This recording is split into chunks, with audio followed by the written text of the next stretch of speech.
Hallelujah. सभी को यीशु के नाम में शलोम शलोम शलोम। यीशु के नाम में हम धन्यवाद देते हैं पवित्र आत्मा का, पिता अब्बा यहोवा का, कि ये ना अंतिम समय में वो बातें जो चेतावनी की हैं, सतर्क होने की हैं, उनको बहुत अच्छे से जाने समझें उसके वचन के द्वारा। क्योंकि भरमाने वाले ने, बहकाने वाले ने, उस दुष्ट ने इस संसार में किस रीति से उथल पुथल मचाई है विश्वासियों के जीवन में, उनके परिवार में, कलीसियाओं में, अभिलाषाओं की तरफ, लालसाओं की तरफ शरीर की जो हैं आकर्षित करवा रहा है। तो हम शुरू करते हैं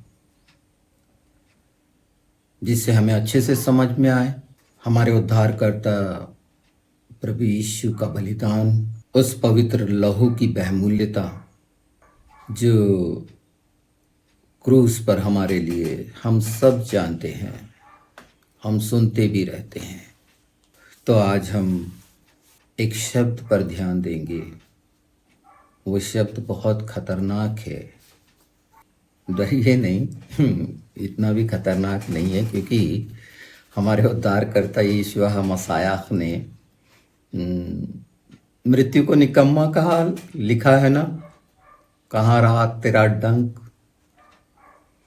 उसका खुल्लम खुल्ला मजाक उड़ाया, तमाशा बनाया दुष्ट का। क्यों बनाया खुल्लम खुल्ला तमाशा? तो सिर्फ हम कह रहे हैं खुल्लम खुल्ला तमाशा बनाया, तो उसको देखना चाहिए हमें कि कैसा खुल्लम खुल्ला तमाशा बना। और उसको हम कब देख पाएंगे?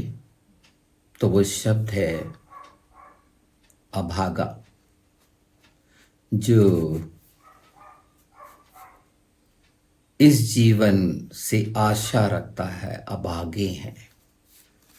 अगर हम देखेंगे कुरिन्थी 15:19, तो क्या इसी ही जीवन से हमको आशा रखना है? इस जीवन से। और जो इस जीवन से आशा रख रहे हैं वो सचमुच में अभागे हैं, क्योंकि बलिदान तो स्वर्गीय स्थानों में प्रवेश के लिए, उसके साथ रहने के लिए। तो ये अभागापन शरीर के द्वारा आया है, जबकि हमारा उद्धारकर्ता हमारे लिए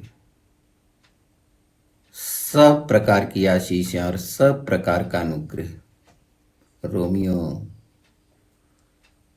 15 में देखें तो परमेश्वर से हम जो आशा रखते हैं, ये सब चीज़ें पवित्र आत्मा की सामर्थ्य के द्वारा हमें उपलब्ध हैं, हमें हमारे सामने हैं, वादे हैं, प्रतिज्ञाएं हैं।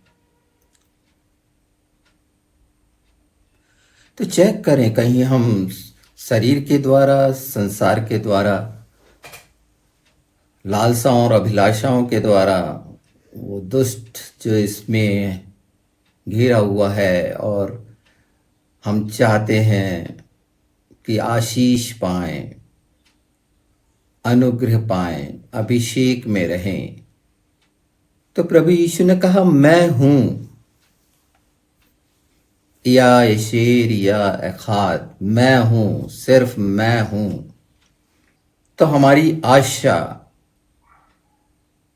और जो अभी अनदेखा सा लग रहा है, पर ये प्रमाण है हमारे स्वर्गीय प्रभु जो वचन है, जो हमारे बीच में डेरा किया, वो है हमारे साथ और मददगार दिया पवित्र आत्मा। वो इसीलिए कि हम अभागे हों इस संसार में, इस संसार की आवश्यकताओं के लिए। हमने पहले जाना है क्या खाएंगे, क्या पहनेंगे, इसकी चिंता नहीं करना, क्योंकि ये संसार का है, ये तो अभागापन है। संसार में धनी होना, पहचान बनाना, प्रतिष्ठा, ये सब अभागापन है। ये सब सब लपेट दिया जाएगा, पिघल जाएगा, नाश हो जाएगा। तो ये अभागा शब्द हमें सचेत करेगा कि नहीं, हम जो उसकी संतान बने, उसके लहू के द्वारा प्रतिज्ञा की, तो हमारी आशा स्वर्गीय स्थान, स्वर्गीय वस्तुओं पर ध्यान लगाना यहां से शुरू होगा। कि हम अगर आशीष चाहते हैं, उसका एक छोटा सा हिस्सा अगर हम समझें कि अगर हम आशीष चाहते हैं, बिल्कुल चाहना चाहिए। अरे हमने उद्धार पा लिया, प्रभु यीशु हमारे साथ है, पवित्र आत्मा की मदद हमारे साथ है, तो हम कौन सी आशीष चाह रहे हैं? क्या आशीष? सब प्रकार की आशीष, कौन सा अनुग्रह चाह रहे हैं? अगर ये समझ हमें मिल गई है, जो निश्चित बपतिस्मा पाए हुओं को मिली है, इसमें कोई शक नहीं। उसकी सामर्थ प्रकट है, उसके चमत्कार के काम प्रकट हैं, उसका प्रेम प्रकट है, उसकी रक्षा प्रकट है। हर दिन सारी सृष्टि पर उसके काम प्रकट हैं। प्रत्येक क्षण परमेश्वर पिता, अब्बा यहोवा, प्रभु यीशु के द्वारा जो पूरा किया, प्रत्येक क्षण उस विजय यात्रा पर समय बीत रहा है। हाँ, हमें ऐसा लग रहा होगा अपनी व्यक्तिगत परेशानी के कारण, व्यक्तिगत परेशानी जो बाइबल में लिखा है बहुत साफ कि अभिलाषाएं कैसे गर्भवती होती है, पाप को जन्म देती है और मृत्यु, और उसी से बचाने के लिए जब यीशु प्रभु हमारा उद्धार करता कहता है, मैं जगत की ज्योति हूँ, मैं द्वार हूँ, मैं अच्छा चरवाहा हूँ, मैं पुनरुत्थान और जीवन हूँ, ये सब मैं हूँ, मैं हूँ, मैं हूँ। सृष्टि का रचयिता, जिसमें संपूर्ण ईश्वरत्व की परिपूर्णता है, परिपूर्णता है, हमारे जीवन में है। हमने उसे कहाँ बैठा रखा है, हमने कैसा, तो अभागा, जिसे समझना जरूर है, क्योंकि उस समय निकट है प्रभु का, और ये सब समय आ रहे हैं। हमारी तैयारी के विषय में पिछले एपिसोड में कितना खूबसूरत पवित्र आत्मा ने लगातार और लगातार हमें उस रास्ते पर ले जा रहे हैं। वो हमारी अगुवाई कर रहे हैं, उस ओर ध्यान दिला रहे हैं जहां हम ध्यान नहीं देते हैं। तो जो आशीष मांगने की बात मैं कह रहा था, आशीषें इसलिए चाहिए हमें कि वो जिनको जरूरत है उनके लिए भलाई का कारण बने, उन पर उनके लिए करुणा का कारण बने, उनके लिए दया का कारण बने, उनके लिए प्रेम का कारण बने। ये चीजें हमें इसलिए चाहिए, जैसे कहा गया है, जो ज्योति तुम्हें मिली है वो दूसरों तक पहुंचाओ, यही तो कहा गया है। तो ये चीजें जो हमें मिल रही हैं, सब प्रकार की, जो आशीष लेना चाहते हैं, सब प्रकार का अनुग्रह लेना चाहते हैं, तो ये दूसरों तक पहुंचाने के लिए है, उन तक पहुंचाने के लिए है। सिर्फ कहकर नहीं, कि प्रार्थनाओं में ही रहकर नहीं, जाकर, पहुंचकर। प्रभु यीशु ने बार बार पवित्र शास्त्र में कहा कि मुझसे सीखो, मैं मन का कैसा दीन हूं। परमेश्वर की योजना कितनी अद्भुत है, उसको हम थोड़ा सा सरल करके संक्षिप्त में समझने की कोशिश करें। परमेश्वर पिता ने जब आदम ने पाप किया, तो कैसा वो हिस्सा है इजराइलियों के साथ का, पूरा हिस्से को याद रखिए। और वो सफर और इजराइलियों का इस पृथ्वी पर वो व्यवहार आज्ञा उल्लंघन का, और किस रीति से वो व्यवहार कर रहे थे, दूसरों की चीज़ों को ले रहे थे अंधविश्वास में, यही तो कर रहे थे ना वो।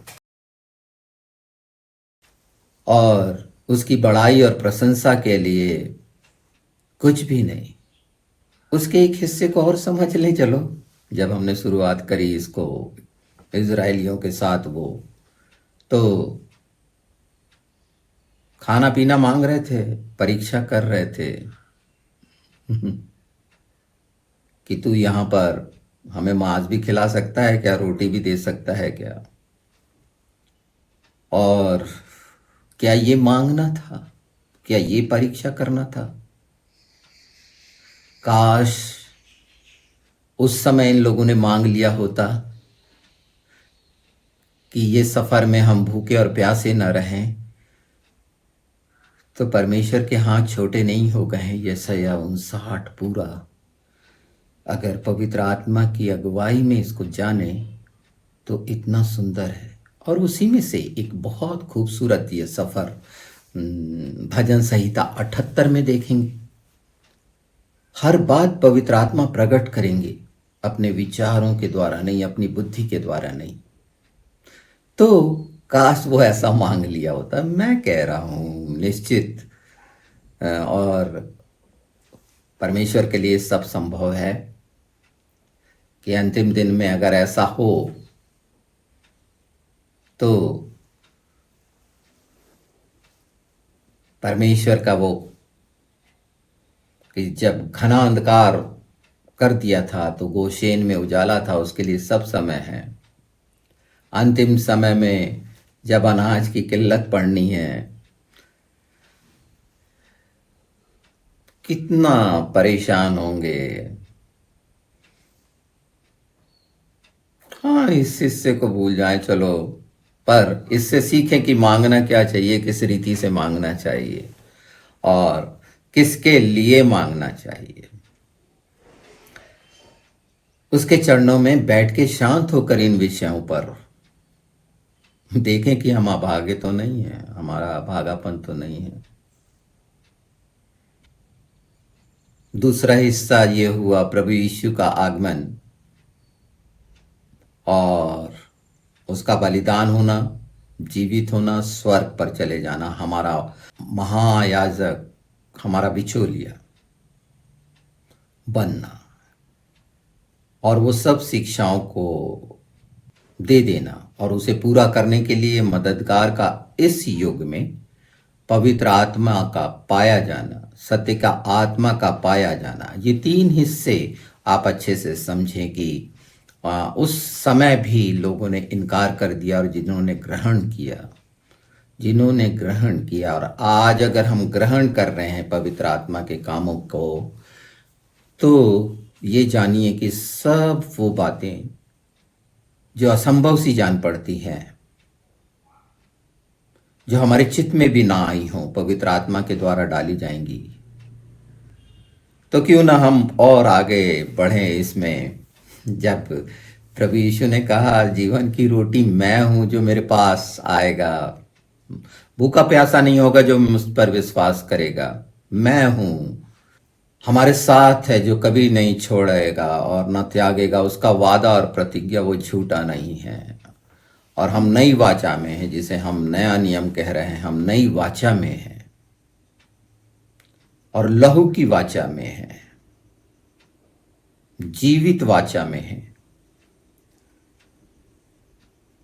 तो एक हिस्से को जरूर चेक कर लें कि हम अभागे तो नहीं हैं, कि सांसारिकता की दौड़ में भटके हुए तो नहीं हैं। शुरू में पवित्र आत्मा के द्वारा पवित्र वचन में हमने कहा था कि उसने, हमारे प्रभु यीशु ने खुल्लम खुल्ला मजाक उड़ाया, तमाशा बनाया उसका। परमेश्वर की योजना का एक हिस्सा इससे समझें। इस शब्द को याद रहेगा, ये पद याद रहेगा। तो उद्धार का रास्ता जो अब्राहम से शुरू हुआ, ध्यान से सुनिए, समझिए, है ना। हाँ, ये इतना खूबसूरत है। लाखों बार सुने हैं, सब सुन रहे हैं कि उस बुढ़ापे में अब्राहम और सारा को संतान मिली और नाम उसका इज़हाक रखा गया। हंसी, सारा कुछ पूरा दृश्य हंसी का है। एक बूढ़ी महिला, और इतनी बूढ़ी महिला अपने हाथ में एक बच्चे को लेके चले, उसकी माँ, तो डेफिनेटली लोगों के हंसते होंगे, निश्चित हंसी उड़ाई गई होगी।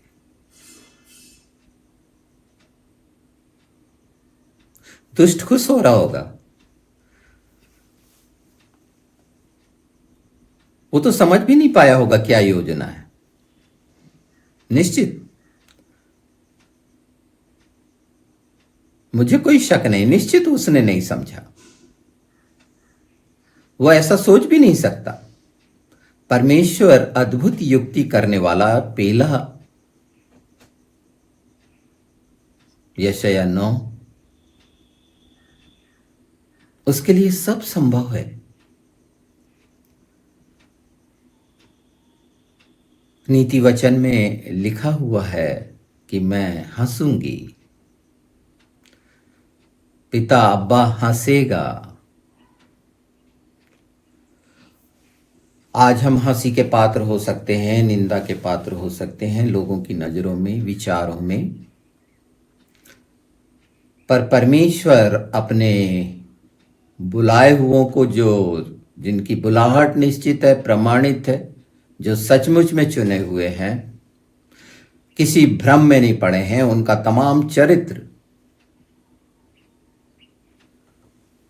उस मार्ग पर जो प्रभु का मार्ग है, सत्य का और अनंत जीवन का, उसमें उनको देखकर आप जान सकते हैं, समझ सकते हैं कि हाँ, निश्चित इन लोगों के ऐसे जैसे लोग हैं, उनके बारे में बहुत सा हो सकता है कमेंट, बहुत सी बातें हो सकती हैं हंसी उड़ाने जैसी। यीशु ने कहा तुम्हारी निंदा होगी, तुम्हारा मजाक उड़ाया जाएगा, तुम्हें जेलों में डाला जाएगा, नाना प्रकार का जो सब होगा, पर ये उन लोगों के साथ होगा जो सचमुच में इस संसार के नहीं हैं, वो अभागे नहीं हैं, उन्होंने क्रूस को समझ लिया है। पवित्र शास्त्र को समझने के लिए पवित्र आत्मा उनके साथ है, और जिसके साथ पवित्र आत्मा है उसको किसी भी मनुष्य की कोई भी जरूरत नहीं है। वो ये जान ले कि उसकी बुलाहट है, निश्चित है, और सब बात मिलकर भलाई को पैदा करती हैं, मेल मिलाप को पैदा करती हैं, और ये सब चीजें एक दूसरे को देने से आएगा, एक दूसरे को संभालने से आएगा, एक दूसरे को ग्रहण करने से आएगा। तो आज उस बात को समझे, वो हंसी प्रभु यीशु ने उसका खुल्लम खुल्ला तमाशा बनाया, हमारे जीवन में है उसका खुल्लम खुल्ला तमाशा। तभी हम बना सकते हैं जब शारीरिक आवश्यकताओं की ओर न देखें, कल के दिन की चिंता न करें, उसका वादा सच्चा है। अपनी योजनाओं में कल के दिन को शुमार न करें, क्योंकि कल का दिन कल की चिंता खुद कर लेगा।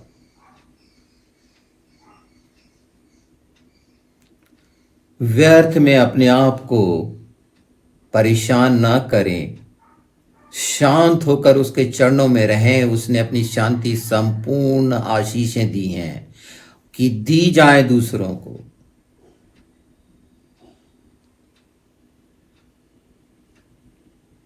और सचमुच में अगर हम किसी कारण से शरीर की लालसाओं के दास बने हैं, शरीर पर ध्यान दे रहे हैं, नाना प्रकार के अगर रोगों से हम पीड़ित हैं, तो समझिए कि दुष्टता ने चारों ओर से जिस रीति से भी दूर दूर तक बंधन में डालने की कोशिश करी है, तो इसको उतार फेंकें, ये प्रधानताएं और सारी चीजों को उतार फेंकें, प्रभु यीशु को पहन लें।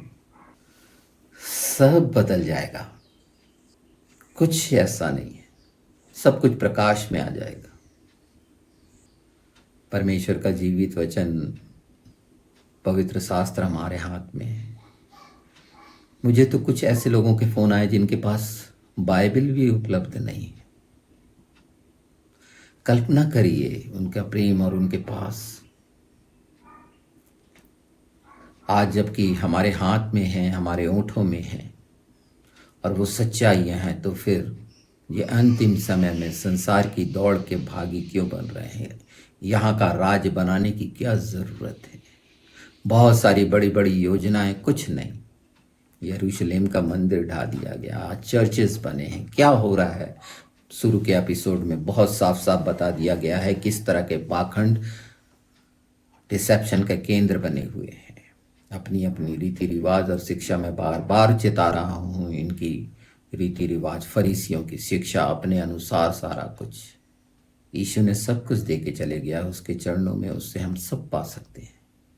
उसके सामने शांत होना है, दीन बनना है, बस वो सुनेगा। ऐसे नहीं कि चिल्ला चिल्ला के बोलेंगे तो सुनेगा, चिल्ला चिल्ला के रोएंगे तब सुनेगा, नहीं। सच्चाई अगर है हृदय में, सच्चाई से पश्चाताप है, ये सुसमाचार है, ये काम करेगा निश्चित यीशु के नाम में। मैं जानता हूं ये जब कानों में पड़ेंगे, जब पवित्र आत्मा का काम है, उस जगहों से ये जहां जहां, क्योंकि उसके शब्द सारी सृष्टि में गूंज गए हैं। रोमियो में लिखा है, बहुत साफ है कि इस बात पर ध्यान दें। बहुत ज्यादा ज्ञान की जरूरत नहीं है, छोटी छोटी बातों को करने लगे अपने जीवन में, और हमारा जीवन और चरित्र, चाल चलन प्रभु के स्वभाव को दिखाए, सब संभव हो जाएगा। तो पवित्र आत्मा का जो मैं कह रहा था, वो काम सारी सृष्टि पर हो रहा है यीशु के नाम में, उस वचन की प्रतिज्ञा के द्वारा। जब हमारे ओंठों से मन, प्राण, आत्मा की संपूर्ण शक्ति, बुद्धि से, वो प्रेम से उसके राज्य के लिए प्रकट होगा, वो सारी आत्माओं के लिए होगा, ना कि शरीर के लिए। जो शरीर है, शरीर के हैं, वो सुनते रहेंगे, समझेंगे नहीं। वो बीज उनके जीवन में, वो क्योंकि वो कलवरी की भूमि हुए ही नहीं। जब तक वो हृदय, मांस का हृदय नहीं होगा और कठोरता खत्म नहीं होगी। पर परमेश्वर ने यही वो हिस्सा रखा है, ये वो आग है, और वो विवश करेगी सुनने वालों को कि कहीं हम अभागे तो नहीं हैं। और पवित्र आत्मा की मदद की सामर्थ निश्चित और निश्चित उन्हें स्वर्गीय राज्य के लिए प्रेरणा का कारण बनाएंगी। बहुत सारी बातें समझना चाहिए, पर अपनी तैयारी परमेश्वर के राज्य के लिए, अपनी तैयारी परमेश्वर के राज्य के लिए, मैं फिर कह रहा हूं, एक संतान का कर्तव्य, एक बेटे का कर्तव्य, यीशु ने जो कर्तव्य बेटा बनकर आकर उस परमेश्वर ने निभा दिया। दुष्ट घबराता है, उसकी तमाम बंधुआइयां और ये सारे काम जो मसीही जगत में है, क्रिश्चियनों के ऊपर है, उन अगुओं पर है, उनके परिवार पर है, बच्चों से लेकर सब किस तरह से तकलीफों में है। निश्चित वो बंधन टूटने हैं यीशु के नाम में। यीशु ने कहा वो पूरा होगा। यीशु ने कहा पहाड़ हटाओ, हट जाएगा। यीशु ने कहा जड़ों से उखड़कर पेड़ जो भले बुरे के ज्ञान है अलग हो जाएंगे। यीशु ने कहा गांठें खुल जाएंगी। तो ये यीशु ने कहा इसीलिए होगा। और कहो तो कहो कहा गया है, पिछले उसमें हमने तो कहो कि हम निकम्मे दास हैं, पिछला एपिसोड सुना होगा। क्योंकि वो निकम्मापन कि निकम्मे दास हैं कि हमने अपनी मनमानी की, अपना मनमानी करते रहे, जो हमको करना था वो ही हमने किया, और यही अभागापन है। तमाशा बनाने के लिए कमर कस लो ना, उसका तमाशा बन चुका है। सृष्टि और संसार की तरफ मत देखो, संसार की तरफ की ये घटनाएं और परेशानियां नहीं नहीं, यीशु का आना निकट हो रहा है। आनंदित हो, खुशियां करो, जय जयकार करो। क्यों करो? क्योंकि उसकी प्रत्येक बात पूरी हो रही है, प्रत्येक क्षण। उसके काम को कोई नहीं रोक सकता। हमारे विचार भ्रम फैलाने वाले से पीछा छुड़ाओ, किसी भ्रम में मत पड़ो, उनसे पीछा छुड़ाओ, अलग कर दो सब। एक योद्धा को कैसा होना चाहिए? हम पिछले समय में आत्मिक युद्ध के बारे में हमारे सामने है ये, इन चीजों का साफ साफ प्रगटीकरण हो। जब प्रभु के नाम से इकट्ठे होते हो, थोड़ा बदलो। सिर्फ पुरानी ही बातें लेके चलोगे, सब बातें पुरानी बीत गई, नई नया अब ये नया है। आत्मा का उंडेला जाना, नया हो, तैयार हो कि हाँ और हम सफल हैं, इसलिए ये कल्पना नहीं है। हर उस कल्पना को हम और ऊंची बात को कुरंथी में बड़ा स्पष्ट है ना, नीचे करते हैं, आदेश देते हैं। एक देख लेते हैं हम पवित्र शास्त्र से, दूसरा कुरंथी 10 का देखते हैं हम 3 से।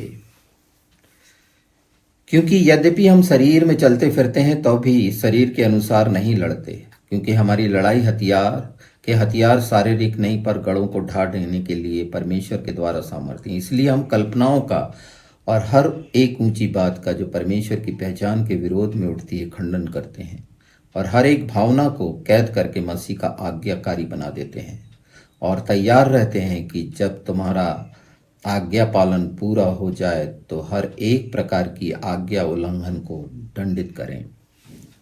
इसमें शरीर और आत्मा का बहुत स्पष्ट है। और अगर हम चाहते हैं कि हर वो शारीरिक तौर पे कल्पनाओं का, अभिलाषाओं का, लालसाओं का, तो ये सब वो ऊंची ऊंची बातें और योजनाएं परमेश्वर के राज्य के लिए पवित्र आत्मा हृदय में डालेंगे। अपनी योजनाएं अपने राज्य बनाने से कोई भी फायदा नहीं। और हम श्रापित नहीं हैं। 78 में बहुत साफ कहा गया है। 78-33 देखें, इसकी ये पूरा जो 78-33 है, 78 है भजन संहिता। प्रभु इसको समझने में पवित्र आत्मा यीशु के नाम में आपकी मदद करे। ये पूरा खुलासा है इसमें पिता के वो कामों का। और याद रखें, भूखा प्यासा कपड़ा, ये सारा कुछ, मैंने कहा काश ऐसा मांग लेते। अपने अभागेपन से निश्चित हमें दूर होना है, अलग होना है। तो शरीर की कामनाओं को अलग करना है यीशु के नाम में।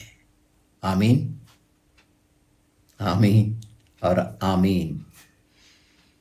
ये पूरा हुआ। यीशु ने कहा, उसका वचन पूरा होना है, पूरा होना है। मैं कह रहा हूं पूरा होना है, पूरी रीति से, पवित्र आत्मा के द्वारा। सब उन पर जो सचमुच में पिता पुत्र पवित्र आत्मा पर विश्वास लाते हैं, उससे प्रेम करते हैं, उसके प्रेम को जानते हैं, सब पर प्रेम का प्रकाश चमके यीशु के नाम में। आमीन।